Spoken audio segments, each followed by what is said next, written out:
At 21 years of age, something very fundamental changes in the system. After that, the karmic influence is a much bigger influence. So it's a web of karma. You must have some kind of a solvent that you don't get stuck in it. Well, the genetic memory has a certain level of significance till you're 21 years of age. At 21 years of age, something very fundamental changes in the system, that the genetic memory becomes less dominant, it just starts playing minimal role. Many parents are surprised how the children who were so attached to them just some time ago, suddenly they cross 21 years of age, suddenly they cannot relate the same way with their parents simply because their genetic memory becomes at a lowered scale of function once 21 years of age is over. This is nature's way of building up a kind of a safety mechanism for our growth, because a human child doesn't come like other animals. Other animals, 90% of what they should be is already fixed by their genetics. Only 10% of evolution in their lifetime, that too they can either exploit it or not. But with a human being, only 10% is fixed, 90% is left to individual human being. Because of this, the early stage of development for a human child is much more fragile, needs much more atmosphere, needs much more nurture, because 90% has to be created, only 10% is already there as a standard. So, by 21 years of age, your genetic influence would have come down significantly unless you're very unnaturally attached to your parentage, either because they have too much wealth or or because they're very dominant, or because you admire them too much, whatever. Otherwise, the genetic influence will come down naturally. So after that, the karmic influence is a much bigger influence than the genetic influence. When we say karmic influence, we should not… because there is this wrong perception that karma means it was only talking about something that comes from elsewhere from another life or whatever. It's not like that. From this morning, from the time you got up to this moment, your body is doing its own physical karma, mind is doing its mental karma, emotion is doing its emotional karma, energy is doing energetic karma. Every moment, in wakefulness and sleep it's happening. But let us take into account only the wakefulness.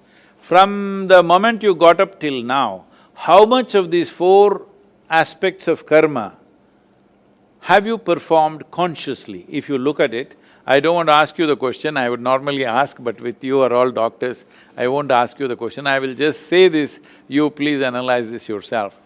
Not even 1%, way below 1% is what you're conscious of. Everything else is happening unconsciously. Or in other words, instead of using the unconscious word, which is a kind of a negative word, let's say you're happening automatically. You're happening automatically because of the karmic memory. You have so much memory that you don't have to really think. You don't have to think how to eat. See, when the first time as a child, eating was such a big thing, especially Indian food, it was falling all over you. But today, very efficiently you eat, but you don't think exactly how to hold the food, what to do, because this memory has been built up with your karma. Karma means action. These four dimensions of action are always building things up to make life easier for you, not to entangle you. So it's a web of karma that you create. But when you create a web, you must have a certain, you must have some kind of a solvent that you don't get stuck in it. Suppose you are a spider, you create a beautiful, spectacular web. It is for others to get stuck in it, some other insect.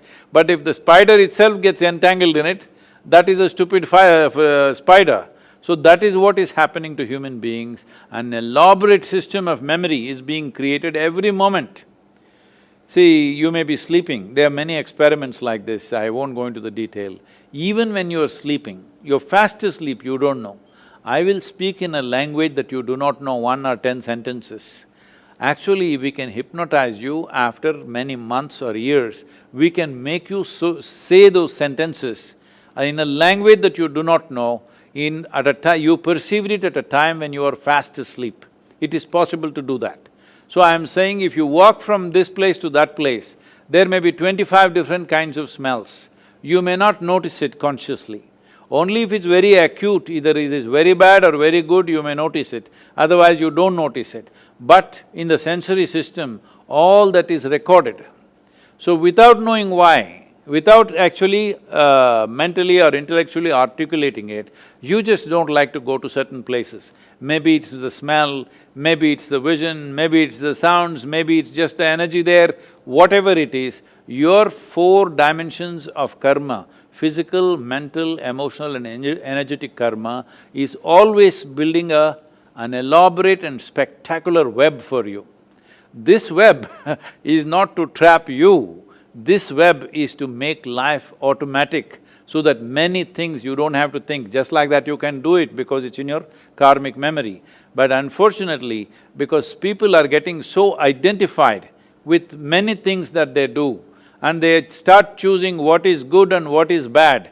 The moment you say this is good, you will develop certain affinity for it. The moment you say this is bad, you will develop certain aversion for it. Both in affinity and aversion, you will get stuck. Now you built an elaborate web and you got stuck in your own web. This is the fate of karma for most people. Karma is the most dynamic way to exist. It simply literally means you are the maker of your life. For you to be the maker of your life, without your neurological system functioning to your commands, you will never be the maker of your life. You will always be an accidental life.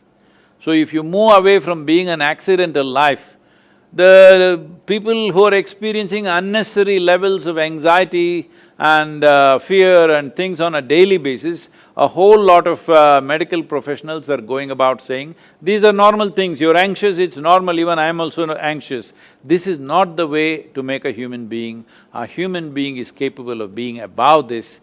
We are considered as human beings.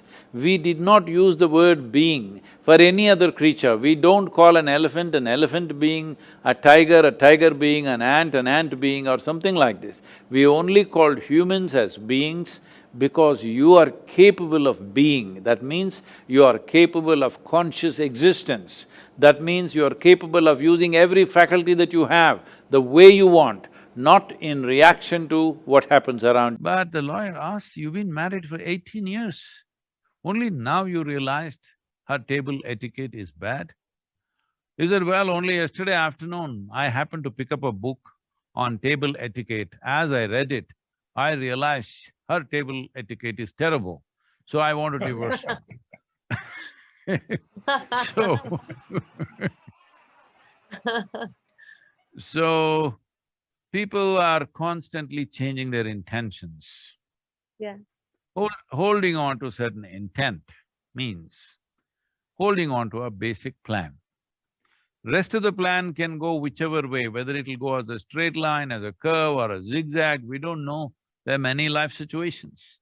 But the basic intent has to be held in place.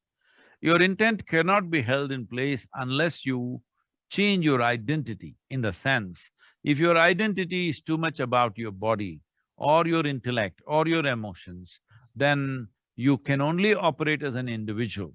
So your Yeah. intent is very important, but at the same time, more than the intent is a consequence of the type of identity you have taken. If you have taken an identity of being very strong person, then you will see with best intentions, still worse things could happen. I must tell you that the most horrific things on the planet have happened with best intentions. People who believed that they're doing great things, they did the most horrific things. People who even today believe they are doing God's work, they do the most terrible things in the world right now, because intention without fixing the identity could become very powerful weapon. The most important thing is to fix the identity. How small is your identity or how large is your identity will determine even what your intent is. Your ability to develop an intent, what sort of intent you are… Please understand this. Somebody who is committing a crime, he also has a strong intent. Somebody who is doing something else, many nations, businesses, various kingdoms in the past, they all believed they had a good intent of conquering the world. And you know the consequences of those intents. all right? We have suffered imperialism, maybe not so much here, you have also suffered to some extent, but in other parts of the world, in Africa, Asia, we know the fruits of imperialism, what we have gone through because of that.